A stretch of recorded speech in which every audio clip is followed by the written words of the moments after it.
నా పేరు విమల. నేను గృహిణి.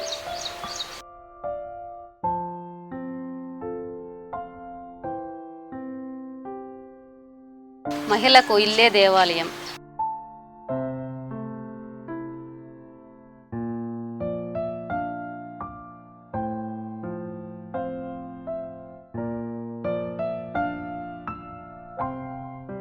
మహిళ తన కుటుంబం కొరకు అన్నీ చేస్తుంది.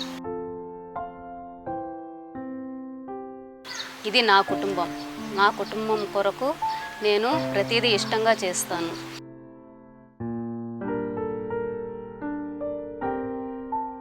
పొద్దున్న లేచినప్పుడు వంట వండడం, ఇంటిని పరిశుభ్రంగా ఉంచుకోవడం, నేను ఇవన్నీ చేయడం వల్ల మా కుటుంబంలో అందరం ఆరోగ్యంగా ఉన్నాం. మా కుటుంబం సౌకర్యంగా ఉండడం కోసం నేను చేయాల్సిందంతా చేస్తాను. ఇది నా చిన్న కుటుంబము. నేను కోరిన ప్రతిదీ భగవంతుడు నాకు ఇచ్చినందుకు నేను ధన్యవాదాలు తెలియజేసుకుంటున్నాను.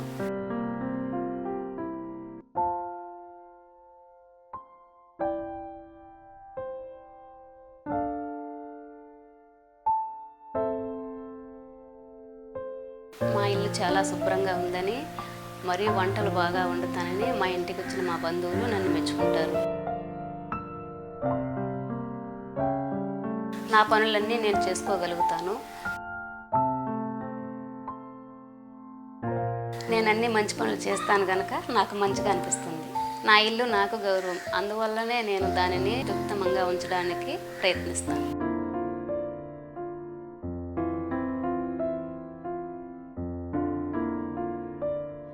ఇంతకుముందు నా కుమారుడు తరచుగా విరేచనాలు మరియు నిమ్ముతో బాధపడేవాడు. పొరుగురు నుంచి మా సోదరి చూడడానికి వచ్చింది. ఆమె మా మామయ్య కూతురు. చిన్నప్పటి నుంచి కలిసి పెరిగాం. మా బాల్యంలో మేము ఎలా ఆడుకునేవాళ్ళం, ఎలా సమయం గడిపేవాళ్ళం అని దాని గురించి చాలాసేపు మాట్లాడుకున్నాం.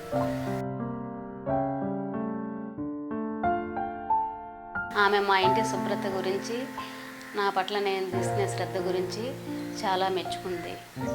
కానీ నాకు నచ్చిన ఒక విషయం చెప్పింది. నా సోదరి టాయిలెట్కి వెళ్ళాలని అంది. వెనకనున్న పొలంలోకి వెళ్ళమని నేను బలవంతం చేశాను. అయితే 6 నెలల క్రితం కట్టిన టాయిలెట్ని ఉపయోగించమని ఆమె అడిగింది. నేను ఆమెని ఆపాలని అనుకున్నా. అయితే ఆమె వినలేదు.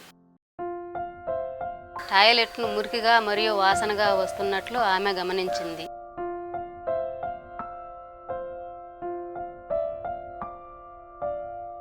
మా గురించి ఆమె ఏమి అనుకుంటుంది అని నాకు సిగ్గు కలిగింది.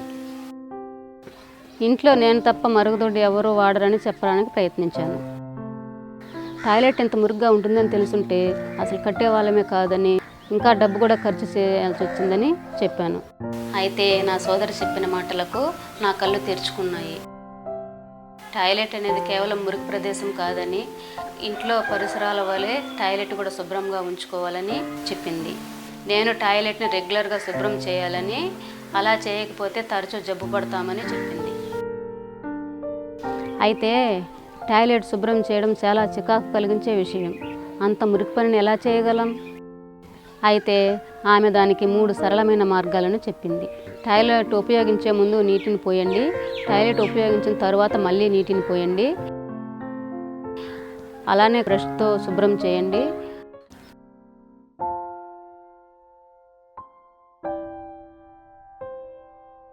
ఆమె ఇచ్చిన చిన్న సలహా అందరూ పాటించాలి.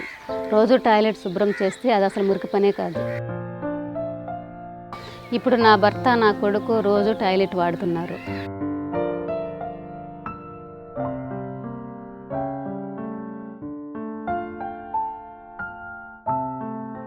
టాయిలెట్ శుభ్రం చేయడంలో రోజు నాకు సహాయపడుతున్నారు. ఇప్పుడు నా కొడుకు చాలా ఆరోగ్యంగా ఉన్నాడు.